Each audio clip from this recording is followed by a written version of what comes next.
Does Israel have the right over the land of Palestine as they claim? Let us go back to 3,000 years ago. The year is 2000 BC. The land is called Canaan. And who are the Canaanites? They are the indigenous people of the land and the ancestors of Arabs, more precisely Lebanese and Palestinians nowadays. This is the same time when Abraham, the father of the three monotheistic religions, migrated from Haran to Canaan. Fast forward 200 years, Jacob, also known as Israel, the son of Isaac son of Abraham, was born and had children known as the children of Israel. Until this point in time, no kingdom was established, and they are only considered as tribes, and the land is still called Canaan, but controlled by Egypt. Around 1500 BC, Prophet Moses came and tried to enter Canaan with the children of Israel, but failed. After Moses, Joshua came and lived in Canaan with the Israelites and many prophets after him, such as David and Solomon. This was around 1000 BC, and the kingdom was called the Kingdom of David and Solomon, who ruled with Jerusalem as its capital. After the death of King Solomon, around 800 BC, the kingdom split into many parts, mainly the northern as the Kingdom of Israel and the south as the Kingdom of Judah. In 721 BC, the Assyrian Empire conquered the northern state and destroyed 10 Jewish tribes and left the southern state with the capital Jerusalem and only 2 tribes left. But the year 587 BC, the king of Babylon attacks the remaining 2 tribes and destroyed the Temple of Solomon. The Persian Empire took over the land around 530 BC and allows the Israelites to live in Jerusalem and rebuild the temple.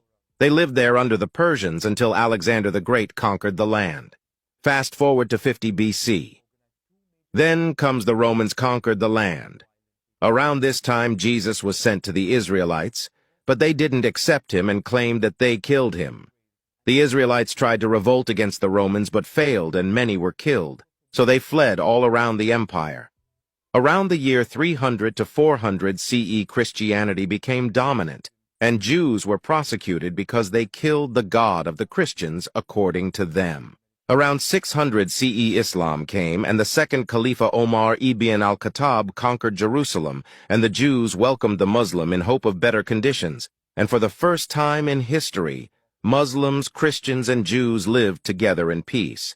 This is what we now know as the start of the Golden Age for Jews. Around 1099 CE, the Crusaders took over Jerusalem and massacred every Jew they came across. In 1187 CE, Sultan Salah el-Din al-Ayyubi takes back the city and invites the Jews back again to live in peace with Muslim and Christian once again. All of this changed after the First World War, when the Ottomans lost the city of Jerusalem. The land was called Palestine, and the British, for some reason, promised to give it to Zionists, even though it doesn't belong to them. The Zionist movement then started prosecuting Palestinians and building illegal settlements after the Palestinians welcomed the Jews that were running from the prosecution all over the world. Since then, the invaders, also known as Israel, keep expanding and taking over Palestinian territory, claiming it's their right, even though the Palestinians are the indigenous people and their ancestors are the Canaanites, who were there even before Abraham, let alone Jacob, the father of Israelites. If you watch this far, it means that you are human enough to do some research about what is happening today in the war where hundreds of children are killed, and not just believe the massive propaganda scheme pushed in the mainstream media by the Zionist apartheid state. I wish that you are honest enough to be just and chose the correct side from history. And always free Palestine.